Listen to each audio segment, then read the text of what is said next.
हैदराबाद में अब लगभग 19 घंटे बाद म्युनिसिपल इलेक्शन होने वाले हैं, जिसकी वोटिंग होने वाली है। इस बार चुनाव में एआईएमआईएम के मुखिया असदुद्दीन ओवैसी समेत पार्टी के सभी वरिष्ठ नेताओं ने अपनी ताकत झोंकी है। यहां तक कि भारतीय जनता पार्टी के तो वरिष्ठतम नेताओं ने अपनी ताकत एक म्युनिसिपल इलेक्शन में झोंक दी है। खुद गृह मंत्री अमित शाह चुनाव प्रचार करने के लिए हैदराबाद पहुंचे। ऐसे में ओवैसी की पार्टी को भारतीय जनता पार्टी से कितनी जबरदस्त टक्कर मिलने वाली है, चुनाव के माहौल में किस तरह से आज एमआईएम अपने आप को बचाने के साथ साथ दमखम से मुकाबले के लिए तैयार है, इस पर बातचीत करने के लिए हमारे साथ एमआईएम के मुखिया असदुद्दीन ओवैसी साहब मौजूद हैं। ओवैसी साहब, बहुत बहुत धन्यवाद इंडिया टीवी पर अपना वक्त देने के लिए बुलाने का। ओवैसी साहब, पहला सवाल, आज एक ट्वीट पढ़ रहा था आपका और पढ़कर बड़ा अलग सा लगा, जरा मजा सा आया। दरअसल आपने लिखा कि हैदराबाद के म्युनिसिपल चुनाव में अब सिर्फ अमेरिकी राष्ट्रपति डोनाल्ड ट्रंप का आना बाकी है। ये इतना दिलचस्प इसलिए लगा कि भाई अब अगर डोनाल्ड ट्रंप का ही आना बाकी है तो बचा क्या? ऐसा क्यों कह रहे हैं आप? देखिए, ये तो मैंने एज अ टॉन्ट के तौर पर कहा कि इतने देश के सेंट्रल मिनिस्टर्स हैदराबाद में पैराशूट किए गए हैं कि एक के बाद एक गृह मंत्री भी आ गए, प्रधानमंत्री भी हैदराबाद आ गए। गो प्रधानमंत्री वैक्सीन की तैयारी देखने भारत बायोटेक गए थे। तो इसलिए मैंने कहा कि भाई डोनाल्ड ट्रंप को भी बुला लीजिए, क्योंकि वो भी आजकल पॉलिटिकली बेरोजगार हो चुके हैं। और नरेंद्र मोदी ने अमेरिका जाकर अब की बार ट्रंप सरकार कहा तो बेचारे वो भी गड़े में गिर गए। तो इसीलिए मैंने टाउंट करने के लिए कहा। आप देखिए कि दिल्ली में किसान के ऊपर आप 8 डिग्री टेम्परेचर में सरकार उन पर पानी बरसा रही है, और देश के गृह मंत्री और बीजेपी के प्रेसिडेंट हैदराबाद आकर इलेक्शन कैंपेन कर सकते हैं और दिल्ली में किसान प्रोटेस्ट नहीं कर सकता है। ये कितना कॉन्ट्रडिक्शन है, कितनी हिपोक्रेसी है, कितनी मुनाफिकत है इन लोगों की कि आप इलेक्शनिंग कर सकते हैं, रोड शो कर सकते हैं, जनता को एड्रेस कर सकते हैं, और दिल्ली हमारा कैपिटल है और देश का वो किसान जो हम तमाम को खाना खिलाता है वो दिल्ली में प्रोटेस्ट नहीं कर सकता। बिल्कुल ओवैसी साहब, आपने किसानों का जिक्र किया है तो ये सवाल मौजूद हो जाता है कि जो किसान लगातार प्रदर्शन कर रहे हैं उनसे अब ये कहा जा रहा है कि 3 दिसंबर तक उनको इंतजार करना पड़ेगा। निर्धारित जगह पर अगर वो नहीं पहुंचते तब तक बातचीत नहीं शुरू हो सकती। हालांकि बातचीत की हर तरह की पैरोकारी की जा रही है, लेकिन 3 दिसंबर को आमतौर पर मुकर्रर डेट माना जा रहा है। तो क्या सरकार के इस रवैये को लेकर आपको लगता है कि सरकार इस पर भी राजनीति कर रही है? क्योंकि ऐसा लगता है कि डेट तय है, डेट आगे पीछे करने को सरकार तैयार नहीं है।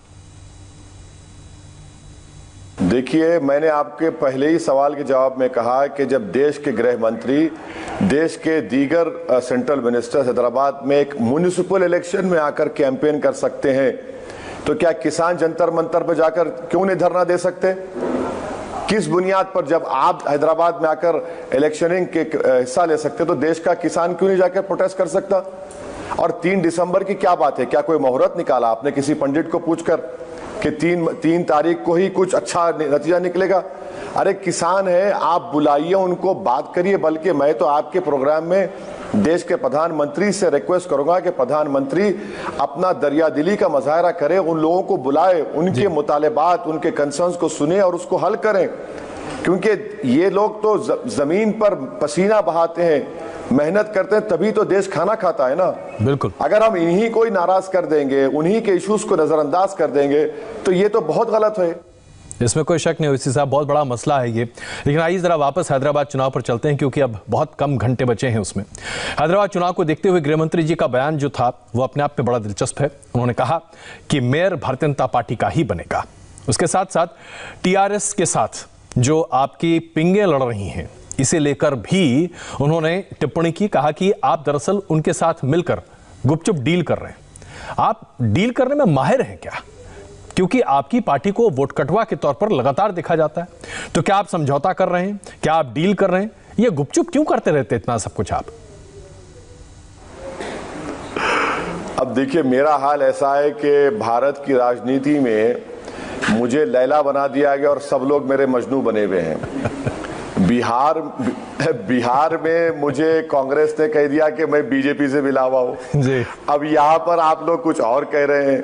यहाँ पर कांग्रेस का लीडर ये कहता है कि जहाँ एमआईएम का कैंडिडेट नहीं, हमको दे दो आप। तो ऐसा है ना कि मेरा हाल तो हैदराबाद में एक कहावत है कि गरीब की जोरू सबकी भाभी, वो हाल करके रख दिए मेरा। पर देश जानता है, देश देख रहा है, मैं एक इंडिपेंडेंट पॉलिटिकल पार्टी हूं और हम इस इलेक्शन में हमारा किसी से कोई समझौता नहीं है, हम इंडिपेंडेंटली लड़ रहे हैं। मगर मैं आपको एक बात बता दूं कि इस चुनाव में जो हाइप बीजेपी का किया जा रहा है वो सिर्फ हाइप है, जमीन पर नहीं है। और कांग्रेस पार्टी का याद रखिए, एक भी म्युनिसिपल कॉर्पोरेटर नहीं जीतेगा कांग्रेस पार्टी का इस चुनाव में।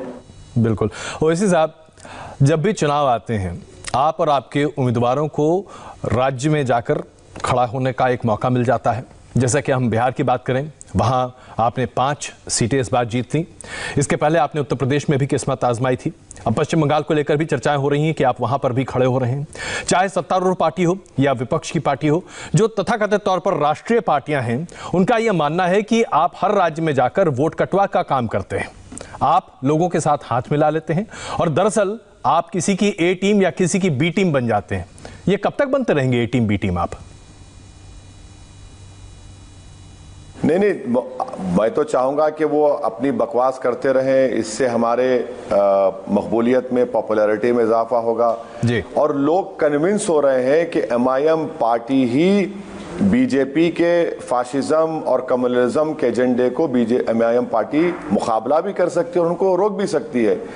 ये अगर आप बंगाल में टीएमसी हमको कह रही है कि बी टीम है, तो बताइए कि फिर बंगाल में 18 एमपी बीजेपी कैसे जीत गई 2019 के चुनाव में? मैं तो एक सीट नहीं लड़ा जी। क्यों टीएमसी के बड़े बड़े नेता, वो जो सिंगूर का जो उनका बड़ा नेता है, जिसको हम सिंगूर में हम गए थे उनके पास, वो इतनी बहादुरी से उस वक्त लेफ्ट फ्रंट के लोगों से मुकाबला किया, इतना बड़ा लीडर है, वो छोड़ के चला गया ममता को, तो क्या हमसे पूछ के गया वो? तो ये तो इनकी बौखलाहट है, इनका गुरूर है कि बिहार में हम 20 लड़े और 5 जीते, 15 में 9 तो गठबंधन जीते और 6 एनडीए जीता, 70 कांग्रेस लड़ी, 19 जीते और 49 सीट्स में से 36 सीट बीजेपी जीती है कांग्रेस के मुकाबले में। तो ये तो अपनी गलती को देखना ही नहीं चाहते ना। इनकी गर्दन इतनी मोटी है कि इनको नीचे झुककर अपने जो बोलते हैं सेल्फ इंट्रोस्पेक्शन करना, अपनी गलतियों को सुधारना, वो तो उनमें है ही नहीं। तो इसलिए हर चीज का हमारे खाते में डालते रहिए, हमको कोई फर्क नहीं पड़ता। इल्जाम लगाइए, इल्जाम उसी पर लगता है जो सही काम कर रहा है। तो जाहिर सी बात है ओवैसी साहब, अब आप अल्पसंख्यकों की आवाज बनकर देश में पूरी तरीके से उभरने की कोशिश कर रहे हैं। अलग अलग जगहों पर यह प्रदर्शित भी हो रहा है। लोग आपकी बातों से बड़े पैमाने पर प्रभावित भी हैं, आकर्षित भी हो रहे हैं। ऐसे में आपके ऊपर जिन्ना, ये शब्द का इस्तेमाल बार बार किया जा रहा है। लोग कहते हैं कि आप जिन्ना के प्रतिरूप बनते चले जा रहे हैं। आप इस देश के मॉडर्न जिन्ना हैं। आप देश को विभाजन के रास्ते पर ले जा रहे हैं। विभाजनकारी ताकतों को आप मजबूत करते हैं। ये आरोप आपके ऊपर जो लगाए जा रहे हैं, कितने सही या कितना गलत? देखिए, मेरा सबसे बड़ा गुनाह यह है कि मेरे मरहूम वालिद ने और मेरी माँ ने मुझे, हमारे भाइयों को, हमको बहुत पढ़ाया लिखाया। मेरा सबसे बड़ा गुनाह यह है कि मैं लंदन जाकर लॉ की डिग्री लिया और लिंकन इन से बैरिट लॉ बना। और बीजेपी को और इन तमाम सो कॉल्ड सेकुलर पार्टीज को कोई ऐसा आदमी पसंद नहीं है जो पढ़ा लिखा हो। इनको ये चाहिए कि हम सिर्फ मुशायरा करें, बिरयानी खाएं, खवाली सुने, वाहवा करते रहें और इनकी चमचागिरी करें, इनकी चापलूसी करें। इनके डीएनए में नहीं है कि कोई इनके सामने खड़ा होकर इनकी आंख में आंख डालकर इनकी गलतियों को दोहराए और उनसे हक का मुतालबा करे। तो इसीलिए ये लोग इस तरह की बकवास करते हैं। आप मेरी एक स्पीच बताइए, मैं हर स्पीच में भारत के संविधान पर, भारत की जमहूरियत को मजबूत करने की बात करता हूं और एक चौथी मर्तबा के एमपी हूं जो भारत के संविधान पर, अल्लाह के नाम पर ओत लिया हूं। आप मुझ पर अगर गाली दे रहे हैं तो भाई आप क्या पैगाम दे रहे हैं देश को? आप तो ये बता रहे हैं कि आपको कॉन्फिडेंस नहीं है उन तमाम लोगों पर। आप तो ये आपका मैसेजिंग है जो इनके लिए गलत है। मगर मुझे कोई फर्क नहीं पड़ता। आप जो नाम से पुकारिए मुझे। इससे आपकी बौखलाहट और आपकी जहालत का ही इकरार होगा कि आपकी जो जहन में जो गंदगी है वो आपकी जबान से निकलता है। तो वो मुबारक हो उनको, उनकी गंदगी। ओवैसी साहब, दरअसल इस तरह के आरोप आपकी पार्टी के ऊपर और आपके ऊपर इसलिए भी लगाए जाते हैं क्योंकि अभी जैसे कि बिहार की विधानसभा का मसला देख लीजिए।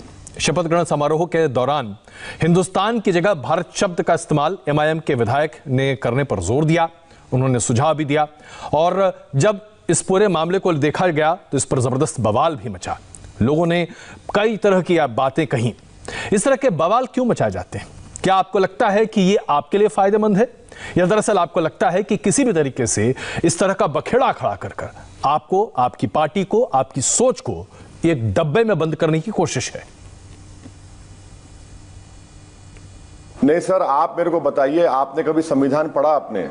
जी, पढ़ा है। संविधान आप जब पढ़ेंगे, इस प्रोग्राम के बाद संविधान पढ़ लीजिए और मुझे फौरन बुला लीजिए। आप संविधान में लफ्ज इंडिया भी और भारत भी है? जी। है नहीं है? बताइए। बिल्कुल है, भारत है। बिल्कुल है। तो इसमें गलती क्या की अख्तर उल ईमान ने? अख्तर उल ईमान ने तो संविधान की बात की और उस पर आप लोग आग बगोला हो गए, आसमान को सर पे उठा लिए। संविधान में लफ्ज इंडिया और भारत लिखा है नहीं है। अगर अख्तर उल ईमान हमारे स्टेट प्रेसिडेंट ने कहा तो भाई संविधान की रोशनी में उन्होंने सही कहा है ना जी। अगर कोई इसका विवाद बना रहा है तो भाई वो तो जाहिल है, वो तो संविधान पढ़ा ही नहीं है। उसके दिमाग में एक फिक्स्ड आइडिया बैठा हुआ है एमआईएम के बारे में। अख्तर उल ईमान ने कहा कि भाई संविधान में भारत लिखा हुआ है, इंडिया लिखा हुआ है, तो मैं भारत को बोलूंगा।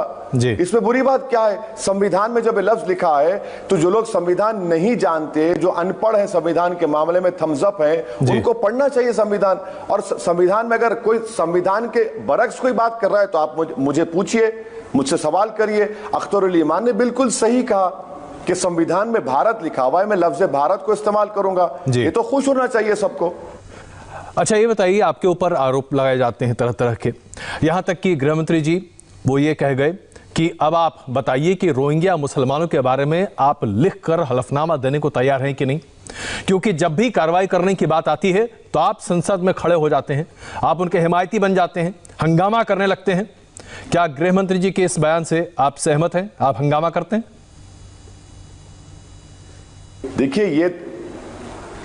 देखिए बड़ा मजाक गृह मंत्री कर रहे हैं और अपनी कमजोरी का इजहार कर रहे हैं। ये कब से रिवायत बन चुकी है कि गृह मंत्री का जो बेसिक काम है वो एक हैदराबाद के ऑनरेबल मेंबर ऑफ पार्लियामेंट से इजाजत लेकर करेंगे कि आप मुझे लिखकर दे दीजिए। अरे भाई, ये तो आपका काम है ना जी। क्या कोई न्यूज के एंकर पूछ के न्यूज डालता है?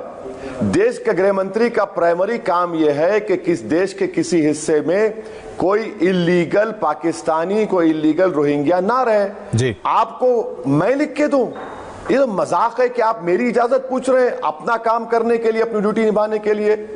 ये मसला देखिए सर, बीजेपी के स्टेट प्रेसिडेंट ने उठाया। उन्होंने कहा था कि 30,000 रोहिंग्या के नाम वोटर लिस्ट में, जैसा कि वोटर लिस्ट मैं बनाता हूं, ईसीआई बनाता है। उन्होंने कहा कि पुराने शहर में पाकिस्तानी रोहिंग्या रहते हैं।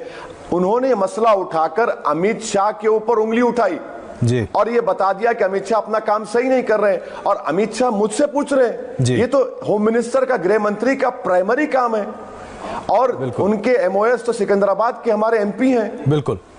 तो ऐसा तो उनका काम है। ये तो मजाक है कि आप मुझसे इजाजत ले रहे हैं। अच्छा, तो फिर ये बताइए कि जो इस तरह की बातें होती हैं चुनाव के दौरान खास करके, क्या ये सिर्फ और सिर्फ वोट लेने के लिए इस तरह की बातें कही जाती हैं? आपको लगता है कि एक वोट बैंक है जिसको एड्रेस करने की कोशिश की जा रही है? ध्रुवीकरण जो कि हमारी राजनीति का एक अहम हिस्सा बन गया है, ये उसकी एक बड़ी कोशिश है? देखिए, अगर आप मेरे इलेक्शन कैंपेन का अगर आप देख लेंगे, जो आपके हमारे कलीग जनाब राघवन साहब कवर कर रहे थे, जी। मैं अपनी हर सभा में हैदराबाद के एमिनिटीज, हैदराबाद के म्युनिसिपल मसाइल, हैदराबाद के वाटर वर्क्स के मसाइल, ट्रैफिक कंजेशन, पोल्यूशन की बात कर रहा था। ये तो बीजेपी ने 1.5 साल में हैदराबाद को 1 पैसा नहीं दिया इन कामों के लिए। जब सैलाब आया तो बीजेपी ने 1 पैसा नहीं दिया, कर्नाटका में करोड़ रुपए दिए। अब बीजेपी अपनी नाकामियों का रिकॉर्ड छुपाने के लिए रोहिंग्या, पाकिस्तानी, आप बताइए कि देश की ये पहली गवर्नमेंट है जो देश के एक हिस्से में रहने वालों को पाकिस्तानी कह रही है, जो बाइज्जत भारत के शहरी हैं। ये तो इनका मसला है, ये मसला उठा रहे हैं बोखलाहट में आकर। बिल्कुल। अच्छा, एक बड़ा आरोप, चूंकि आपने पाकिस्तानी का जिक्र किया, तो एक बड़ा आरोप जो कि खुद आपके परिवार के ऊपर, आपके ऊपर निजी तौर पर है। रज़ाक मूवमेंट, जिसके बारे में हम सब जानते हैं कि वो देश विरोधी था, उससे आपके परिवार को जोड़ा जा रहा है, आपकी पार्टी को जोड़ा जाता है, आप सबको एक साथ प्रस्तुत किया जाता है।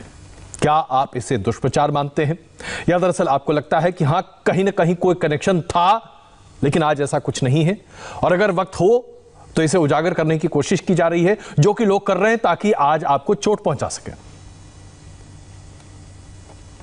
देखिए, मैंने कई मर्तबा अपने भाषण में ये कहा है कि ये MIM कासिम रजवी की MIM नहीं है, ये MIM अब्दुल वाहिद ओवैसी की MIM है, जो भारत के संविधान के तहत इलेक्शन कमीशन ऑफ इंडिया पर रजिस्ट्रेशन है, जो भारत के संविधान पर अटूट भरोसा करती है और करती रहेगी। जहां तक रजाकारों का मामला था, वो पाकिस्तान भाग गए, फरार हो गए, और जो वफादार थे वो आपके सामने टीवी चैनल पर बैठा है आपके सवालात का जवाब देने के लिए।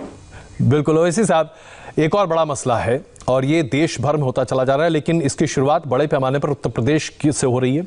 उत्तर प्रदेश के मुख्यमंत्री योगी आदित्यनाथ, जो कि हैदराबाद पहुंचे, उन्होंने म्युनिसिपल चुनाव में कहा कि हैदराबाद का नाम क्यों नहीं बदल सकते भाई, हम जब इलाहाबाद का नाम बदल सकते हैं, हम फैजाबाद का नाम बदलकर अयोध्या रख सकते हैं, तो हैदराबाद का नाम भी बदल सकते हैं। आपने उनको जवाब दिया कि हैदराबाद का नाम तो दुनिया में कभी नहीं बदल सकता इस तारीख में। तो ये नाम बदलने को लेकर राजनीति हो रही है क्या? वही तो मैं आपसे अर्ज कर रहा था कि बीजेपी के पास कोई काम नहीं है दिखाने के लिए हैदराबाद के लिए। योगी आदित्यनाथ उस स्टेट के मुख्यमंत्री हैं जो 26 या 27वां नंबर है, तेलंगाना का देश में 3रा नंबर है। तो योगी पहले अपने गिरेबान में झांक कर देखें कि उनका स्टेट कहां पर है, उन्होंने उसको कहां तक पहुंचा दिया। हाथरस की एक दलित महिला के अंतिम संस्कार उसके मां बाप की मौजूदगी में करने नहीं देते, और आकर हैदराबाद के हैदराबादियों को सिखाएंगे। आप उत्तर प्रदेश के हर थाने को ठाकुर पुलिस स्टेशन बना दिए, आप आकर हैदराबाद का नाम बदलने की बात करेंगे। अरे हैदराबाद की एक तारीख है, हैदराबाद तेलंगाना एक लैंडलॉक एरिया है। भारत के लिए हैदराबाद का ग्रोथ बहुत जरूरी है, भारत को ताकतवर बनाने के लिए। यहां पर अमेज़न का सबसे बड़ा ऑफिस आ रहा है, माइक्रोसॉफ्ट अमेरिका के बाद सबसे बड़ा ऑफिस यहां पर है, फार्मास्यूटिकल इंडस्ट्रीज का हब बना हुआ है। इतना सब हो रहा है और आप ब्रांड हैदराबाद को बदनाम कर रहे हैं। अरे आप तो रूलिंग पार्टी के मेंबर हैं, आपको तो चाहिए कि हैदराबाद के ब्रांड को बढ़ाएं, बल्कि आप हैदराबाद का नाम और खराब कर रहे हैं। ओवैसी साहब, चूंकि हम योगी जी की बात कर रहे हैं तो ये मसला जो कि बहुत महत्वपूर्ण है देश भर के लिए, उन्होंने कहा कि कैसे वो हिंदू लड़कियों को बचा रहे हैं। इसकी मिसाल है कि उन्होंने लव जिहाद के खिलाफ अपने राज्य में कानून बना दिया है। यहां तक कि उत्तर प्रदेश के राज्यपाल ने अब अनुमति भी दे दी है, अब यह कानून बन चुका है। कई और भारतीय जनता पार्टी के राज्य हैं जो इस तरह के कानून को सामने लाने जा रहे हैं, पूरी प्रक्रिया चल रही है। लव जिहाद हमारे देश में वास्तविकता है, कम से कम भारतीय जनता पार्टी शासित राज्यों के कई मुख्यमंत्री ऐसा मानते हैं। लव जिहाद पर आपकी क्या राय है? देखिए, एक मैं आपको बता रहा हूं क्योंकि लंबा इंटरव्यू हो जाएगा जी। आज के इंडियन एक्सप्रेस में कर्नाटका में आईपीसी के सेक्शन 366 के ऊपर लिखा गया एक आर्टिकल आप पढ़ लीजिए। ये जो बोगी खड़ा की जा रही है ना लव जिहाद की, तो फिर स्पेशल मैरिज एक्ट क्या करेंगे आप? बिल्कुल, अगर स्पेशल मैरिज एक्ट निकाल देंगे क्या आप? यानी आप बताइए कि लव जिहाद, यूपीएससी जिहाद, लैंड जिहाद, कोरोना जिहाद, अरे भाई कितना नफरत फैलाओगे आप लोग, और हर चीज को मुसलमान से, इस्लाम से, जिहाद से जोड़ते हैं जी। क्यों नफरत फैला रहे हो? क्या मैसेज दे रहे हैं आप? तो 306 एमपी लाकर भी आपको डर लग रहा है बीबी, कितनी नफरत फैलाएंगे आप? अरे मोहब्बत फैलाओ ना, मोहब्बत को आम करो, एक दूसरे के दिलों को जोड़ो। ये कितना कॉन्ट्रडिक्शन करेंगे, हर चीज नफरत करेंगे। कोरोना आया तो उसको मजहब से जोड़ दिए, यूपीएससी आया तो उसको जिहाद से जोड़ दिए, दिल्ली के राइट्स हुए तो लैंड जिहाद बोल दिए। क्या कहां लेकर जा रहे हैं बीजेपी वाले देश को? ओवैसी साहब, ये जिहाद शब्द जो है ऐसा लगता है जैसे कि आज एक हथौड़ा बन गया है, यही कहें कि एक चाबुक बन गया है, जिसके इस्तेमाल से अल्पसंख्यकों के खिलाफ जब चाहे तब एक गुट लगातार बहुत कुछ कह लेता है। ये जिहाद शब्द का इस्तेमाल आज राजनीति में किस तरह? बिल्कुल सही कह रहे हैं आप बताइए कोरोना जिहाद, जबकि कई हाई कोर्ट्स ने कह दिया कि तबलीगी जमात जिम्मेदार नहीं है कोरोना को फैलाने के लिए, उसको आपने कोरोना जिहाद कर दिया जी। यूपीएससी के बच्चे 2% लोग, आज 2% भी मुसलमान आईएएस आईपीएस नहीं है, आपने कह दिया यूपीएससी जिहाद। बताइए ना कहां रुकेगा फिर ये? आप देश को किस जानिब लेकर जा रहे हैं? कितना एलिनेशन करेंगे आप? कितने लोगों को ढकेलते जाएंगे आप? ये तो देश को चलाने वालों को सोचना पड़ेगा। जो दिल्ली में बैठे जो जिम्मेदार लोग हैं, आप खुद सोचिए कि आप जो करने से क्या मैसेज दे रहे हैं आप देश के जनता को और देश के माइनॉरिटीज को। ओवैसी साहब, आपके ऊपर बार बार ये आरोप लगाया जाता है और खास करके आपकी पार्टी के ऊपर भी कि आपकी शब्दावली कुछ ऐसे होती है जो कि विभाजनकारी होती है। कई बार आपके भाई अकबरुद्दीन ओवैसी साहब का हवाला भी दिया जाता है, उनके भाषणों का। कहा जाता है कि वो ऐसी शब्दावली का इस्तेमाल करते हैं, ऐसी चीजों को सामने लाकर रखते हैं कि लोगों के दिल में आग लग जाती है। आप सिर्फ अल्पसंख्यक अधिकारों की बातचीत करते हैं, आप देश को एकजुट होकर देखते नहीं हैं। आपके लिए देश की परिभाषा एक नहीं है। मैं आपके सवाल का जवाब मैंने 10 सेकंड में आप ये जो इल्जाम लगाते हैं उसको झूठ साबित करता हूं। अकबरुद्दीन ओवैसी ने तेलंगाना की असेंबली में पुराने शहर ओल्ड सिटी में महाकाली टेम्पल के डेवलपमेंट के लिए टीआरएस गवर्नमेंट से इस बात का डिमांड किया कि उसको 10 करोड़ रुपए दिए जाएं जी, ताकि वो टेम्पल का एक्सपेंशन हो सके, उसमें जो सहूलतें नहीं है मिल सके। आप बताइए, बीजेपी का एक एमएलए भी तेलंगाना की असेंबली में उस वक्त था, वो कभी मुंह खोलता ही नहीं बेचारा।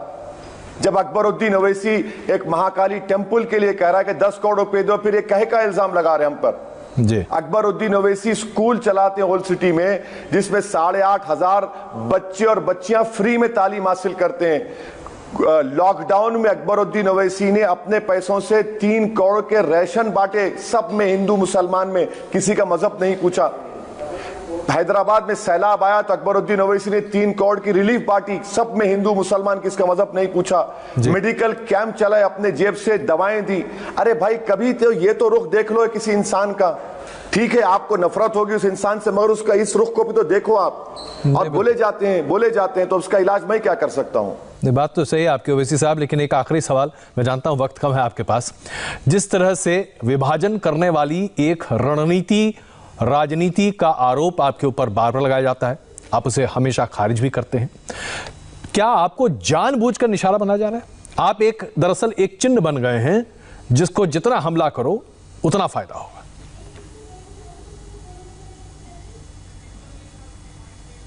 सर, हैदराबाद के म्युनिसिपल इलेक्शन में मेरी कॉन्स्टिट्यूंसी में एक पुराना पुल वार्ड है जी, मैंने 4थी मर्तबा राजमोहन को टिकट दिया, 3 मर्तबा मेरे पार्टी से जीता। एक और वार्ड है जहां पर राजेंद्र यादव कॉर्पोरेटर थे, अब वहां पर स्वामी यादव लड़ रहे हैं। डी मोहन थे, अब वहां पर रवि अन्ना लड़ रहे हैं जी। आप देखिए ना, जमीन पर तो हम तो सबको लेकर चल रहे हैं, चाहे दलित हो, ओबीसी हो, इन सब को लेकर, सिख भाई हो। मैं इलेक्शन कैंपेन करने गया तो सिख भाई दौड़े दौड़े आए और आकर मुझे वो कपड़ा पिलाए, बोले कि ओवैसी भाई ये नांदेड़ की गुरुद्वारा कपड़ा हम आपको पेश कर रहे हैं, मतलब दीजिए। यही तो हम बता रहे हैं कि आपको देखना पड़ेगा जमीन पर हम जो काम कर रहे हैं, वो जो अनफॉर्चुनेट है कि देख नहीं पाते आप लोग दिल्ली में बैठकर। नहीं, ऐसा नहीं है ओवैसी साहब, देखते तो हम सब कुछ हैं, लेकिन जाहिर सी बात है, सवाल है तो आपसे पूछे भी जाते हैं। आपने इंडिया टीवी से बात की, अपना बहुमूल्य वक्त हमें दिया, बहुत बहुत धन्यवाद ओवैसी साहब, और बहुत शुभकामनाएं भी। Thank you.